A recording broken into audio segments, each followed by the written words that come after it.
Jovem Pan, a favor da prisão em segunda instância.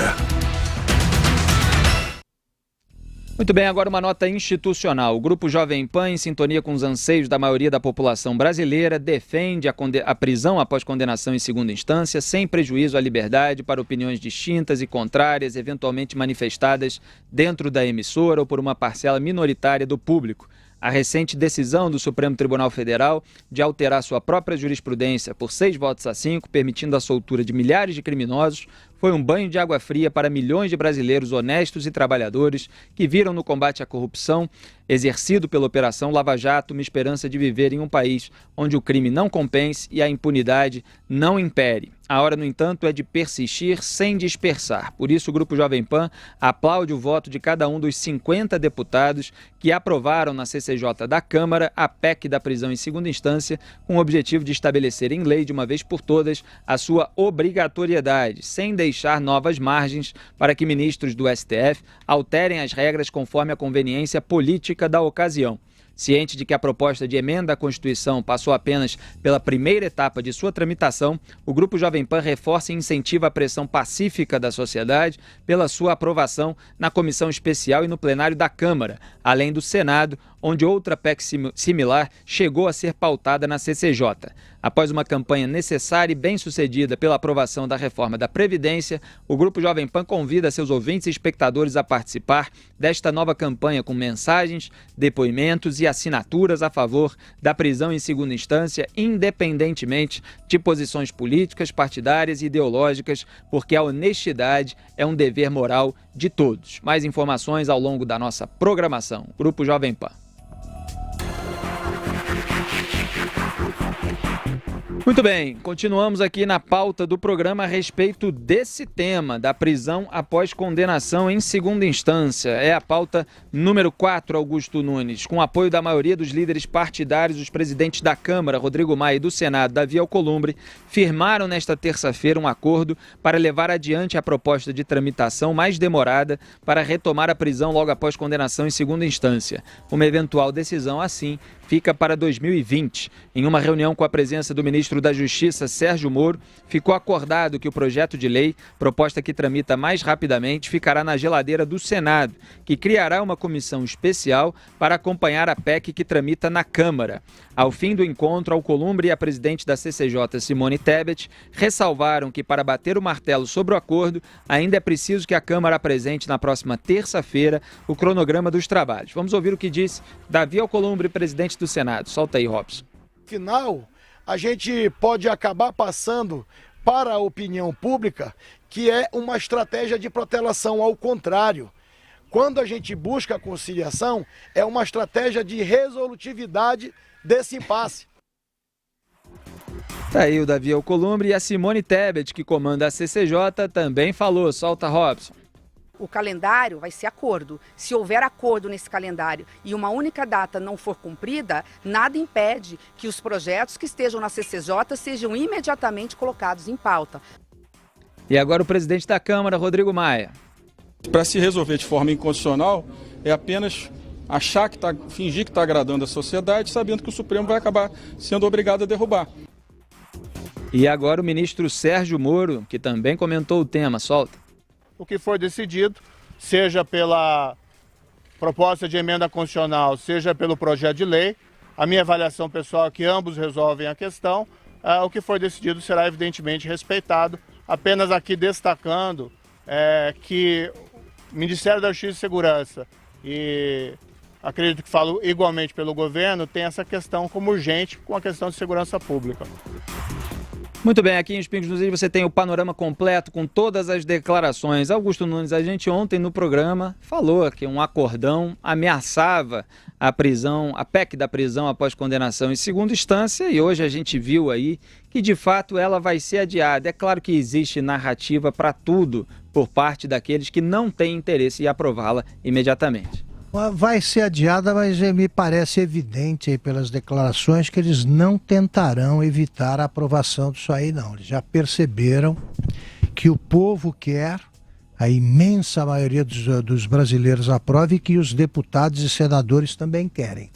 eles, é claro, né, poderiam aprovar nesse ano, é só trabalhar na segunda-feira, na sexta-feira, mas eles não fazem isso porque eles empurram. Então, claro que eles estão protegendo os bandidos amigos, mas já me parece claro que no começo do ano essa será a pauta principal e, de novo, é hora de o povo deixar claro que não admite essas delongas aí que se multiplicam ad infinito, né? Tem que mostrar que é para restabelecer esse instrumento jurídico o quanto antes, rapidinho.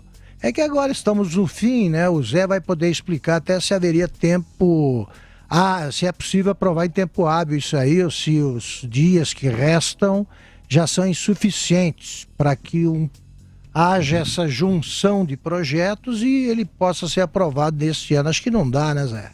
Ô Zé, a tramitação eles não conseguem evitar.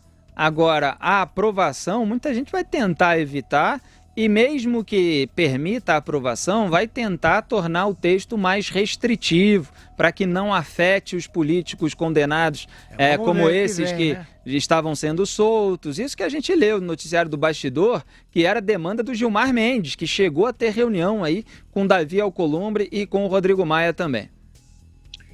Político tem um discurso próprio, né? Como eu disse aqui, o Renan dizendo, isso não tem nada a ver com políticos. Nós temos uma só instância, nem a segunda.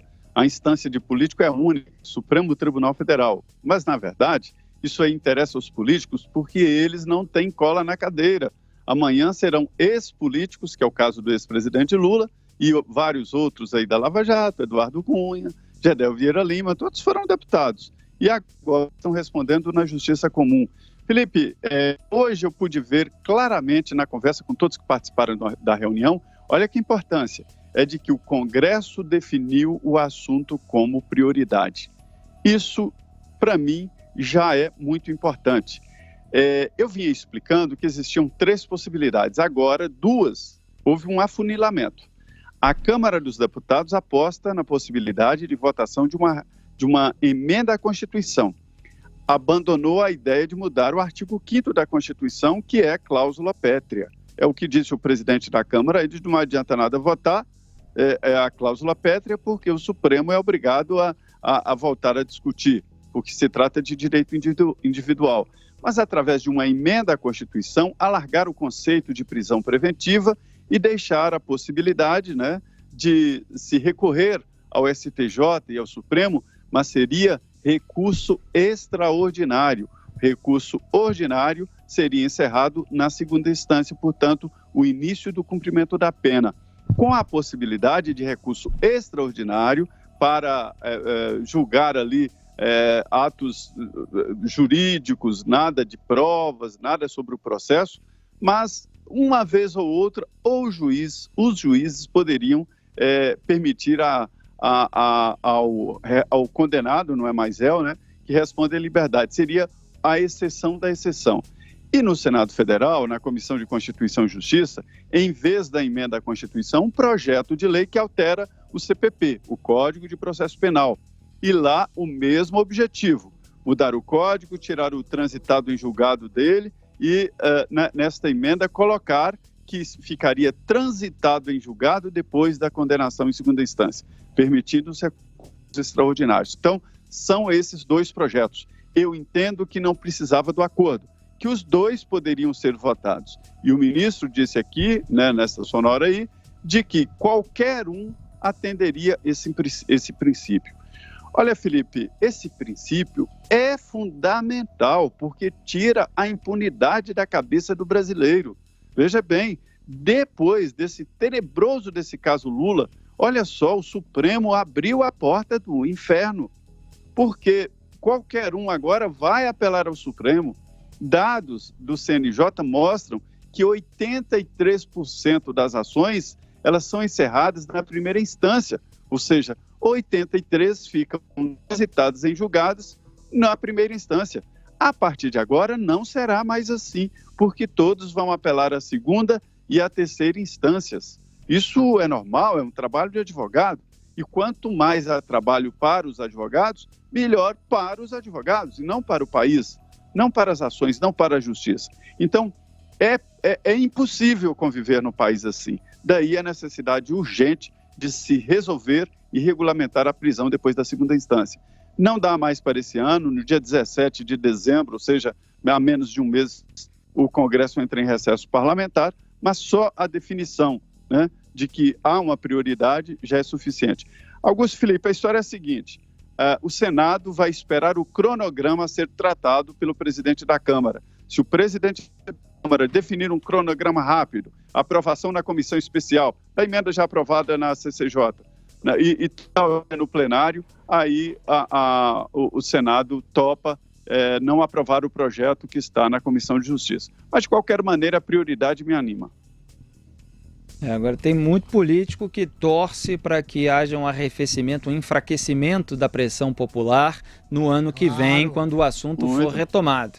E aqui, se depender de mim, Augusto Nunes, não vai haver enfraquecimento da pressão popular, não. A gente vai continuar exigindo a prisão de bandido, porque não é a gente que está lá encastelado no Supremo Tribunal Federal com um monte de segurança pago pelo Estado. A gente está aqui em liberdade, claro, mas cerceado por um bando de criminoso que fica ameaçando as nossas vidas todos os dias. Isso é assim para a população brasileira que não está lá no Estado brasileiro, como vários desses representantes que não estão nem aí para a soltura dos políticos, porque não são só aqueles corruptos que roubaram, que desviaram recursos públicos quando tinham um cargo de poder. Exatamente. Não, é traficante, é assassino, é sequestrador, estuprador, tudo isso aí podendo ser solto, podendo ficar ad eternum respondendo a um processo em liberdade, nesse clima de impunidade que marca o país. Então a gente vai continuar colocando isso em pauta aqui